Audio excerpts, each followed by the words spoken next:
페스트는 저마다의 이기심을 발동시킴으로써 오히려 인간의 마음속에 불공평의 감정만 심화시켰다. 1947년 알베르 카미는 페스트에서 빈곤한 가정은 무척 괴로운 처지에 놓이게 되었지만 반면에 부유한 가정들은 부족한 것이라고는 거의 없다고 적었습니다. 전 세계는 만 2년이 넘는 코로나와의 기나긴 전쟁을 이어가고 있습니다. 노동, 문화, 정치, 경제 모든 측면에서 코로나로 인한 변화를 맞이하였고 교육 환경 역시 예외는 아니었습니다.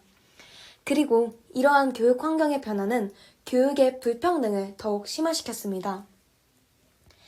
사회적 거리두기 체제에 따라 대면 접촉을 최소화하는 학교 교육이 요구되면서 교육계는 그동안 교사와 학생, 학생과 학생 간의 직접적인 만남을 통해 구현하였던 교육과정을 온라인 비대면이라는 새로운 환경에서 실천해야 하는 과제를 안게 되었습니다. 이러한 상황은 학습 결손, 기초학력 및 학업 성취도 하락, 소속감, 유대감 등 관계의 결핍, 사회적 고립감, 사회, 정서, 신체적 발달 저하, 돌봄 공백 등의 교육 문제를 초래하였습니다. 더욱 문제가 된 것은 사회적 재난의 영향이 모두에게 평등하지 않았다는 점입니다. 제한적인 등교 상황에서 가정의 사회, 경제, 문화적 배경의 영향력이 증가하였고 교육의 기회와 조건을 평등하기 위한 최소한의 공적 장치의 역할을 했던 학교 교육의 축소의 피해는 위기에 따른 부정적 영향을 막아줄 자본이 부족한 저소득층, 취약계층 학생들에게 집중되었습니다. 교육 취약계층 학생들은 학습, 정서, 건강 등 다양한 측면에서 더욱 불리한 상황에 놓이게 된 반면 상위계층 학생들의 기회는 오히려 증대되고 있다는 보고도 있었습니다. 학원과 과외 등 사교육을 활용한 보충 투자를 확대하며 학업 효율성을 높이고 있다는 것입니다. 상위계층 학생들을 중심으로 사교육 의존형 교육 체제가 강화되고 그리하여 교육 양극화 현상이 심화되며 장기적으로는 계층 간 교육 격차와 구조적 불평등이 더욱 확대되어 취약계층 학생들에게 더욱더 부정적인 영향을 미칠 것이라는 우려도 커지고 있죠. 이처럼 불리한 위치에 놓인 대상의 범위와 불리함의 정도, 그로 인한 격차의 종류 등이 확대되면서 코로나19 시대의 교육 불평등 문제가 주요 이슈로 제기되고 있습니다. 사실 코로나 이전에도 교육 불평등은 심각한 사회 이슈였습니다. 최근에는 수저 계급론, 금수저 계층 자녀의 대입 특혜 사건 등이 사회 문제화되면서 사회, 경제적 양극화와 불평등의 세습화로 계층 구조가 고착화되고 사회평등화를 실현하는 장치로 기능해오던 교육이 계층 대물림의 수단으로 전락하였다는 인식이 확산되고 있었죠. 코로나19로 인한 교육 격차는 디지털 격차의 문제, 학습 격차의 문제, 돌봄 격차의 문제로 유형화할 수 있습니다. 디지털 격차의 문제 먼저 알아봅시다. 원격 수업을 위해서는 디지털 접근성, 디지털 활용 준비도 및 역량이 필수 조건이 되었고 가정 환경이 곧 수업 및 학습 환경이 되는 상황이 발생하였습니다. 이에 학생 개인 차원에서 온라인 학습 기기를 보유, 인터넷 네트워크 환경, 가정 내 학습 공간, 보호자 및 조력자의 지원, 디지털 미디어 활용 역량 등의 차이가 교육 기회의 격차로 이어지는 문제가 새롭게 제기되었습니다. 교육 기회의 불평등은 교육의 과정 및 결과에 직접적인 영향을 미친다는 점에서 디지털 격차로 인한 학습 격차 심화 문제에 대응할 필요성이 강조되고 있습니다. 이러한 맥락에서 원격 교육 및 원격 학습 역량의 격차로 인한 교육 격차 심화 문제가 코로나19 시대의 특수성을 반영한 새로운 교육 불평등의 문제로 진단되었습니다.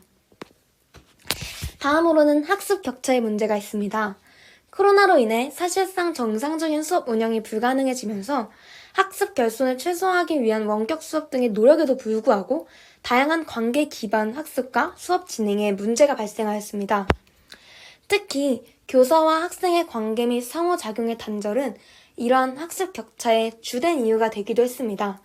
이러한 우호적 관계가 교육 격차를 감소, 완화시키는 것으로 보고되어 왔는데 학교와 교사가 제공해온 문화자본 및 사회자본이 축소되는 상황에서 학습 결손의 문제는 불리한 학습 여건에 놓인 학생들에게 더욱더 큰 영향을 미친 것이죠. 이러한 상황에서 학교가 부재할 경우 가정으로부터 제대로 된 도움을 받기 어려운 상태에 놓인 아동들은 수업에 참여하고 과제를 수행하는데 큰 어려움을 겪었습니다. 이는 선생님과의 피드백을 통해 성장해오던 중하위권 학생들의 학습에 큰 타격을 입혔죠. 실제로 학업 성취도 평가와 분포 현황을 이전 연도와 비교 분석한 결과에서도 중학교에서는 중위권이 줄고 상하위권이 동시에 늘어나는 학력 양극화 현상이, 고등학교에서는 중위권과 상위권이 줄고 하위권이 늘어난 학력 저하 현상이 보고되었습니다. 또한 학교 내 학업 성취 등급 비율 변화를 통해 코로나19 전후 학력 격차 양산 및 정도를 비교 분석한 서울시 교육청의 연구 결과에서도 코로나19 이후 학교 내 학력 격차 및 학력 양극화가 확대, 심화된 것으로 나타났습니다. 요컨대 코로나19로 교육 환경이 새롭게 재구조화되면서 학교가 제공해온 학습 안전망의 기능이 축소되었고, 이로 인해 교육 취약계층 학생들이 더욱 불리해지며 학습 격차가 심화된 것입니다. 마지막으로는 돌봄 격차가 있습니다. 단순 학습의 기능을 넘어 관계와 보살핌을 통해 사회적 안정망의 역할을 해온 학교가 제 기능을 하지 못하는 상황에서 돌봄 격차의 문제가 새롭게 부각되었습니다. 재난 상황의 학교는 학교의 돌봄 및 공동체 기능보다는 방역, 진도, 평가, 대학 입시에 우선하여 학사 일정을 결정하였고, 이에 취약계층 학생 대상 교육 활동들이 위축되었습니다. 여러 공적 장치들을 통해 보완해오던 돌봄의 영역이 오로지 개별 가정의 몫으로 돌아가면서 특히 경제적 상황이 안 좋은 가정의 아이들은 돌봄의 부재에 노출되었습니다. 돌봄과 복지의 사각지대에 놓여진 아이들은 학대, 학업 중단 등의 위험에 노출되었을 뿐만 아니라 수면, 식사, 생활습관, 사회관계, 전선적 측면 모두에서 소외받으며 계층별 불평등이 심화되는 결과를 낳았습니다. 이처럼 코로나19 시대의 돌봄의 격차로 인한 일상생활의 격차는 학생의 학습뿐만 아니라 관계, 전인적인 발달 등 다차원적 측면에서 격차가 발생하는 데 영향을 미치고 있었습니다. 코로나로 인한 학습 격차를 비롯한 사회 각 분야의 불평등, 양극화 심화 현상은 물론 세계적인 전염병 사태에서 최우선 과제인 전염병 확산 방지를 위한 노력 중 발생한 부작용이라고도 볼 수 있습니다. 하지만 이러한 불평등, 양극화 현상은 단순히 코로나라는 초유의 재난 상태에서 새롭게 발생한 문제가 아닙니다. 오히려 코로나 이전 우리 사회에 존재하던 불평등이 코로나라는 재난 상황에서 미숙한 사회복지제도와 맞물려 가시화된 것일 수 있다고 저는 생각합니다. 우리 사회는 앞으로 수많은 재난 상황을 마주할 것입니다.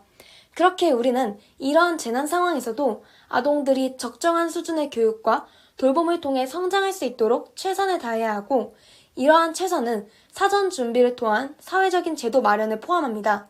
이번 코로나로 인한 학습 격차는 우리 사회의 미래에 어떤 영향을 미치게 될까요? 또 우리는 이러한 교육 격차로 인한 충격을 완화하기 위해 무엇을 할 수 있을까요?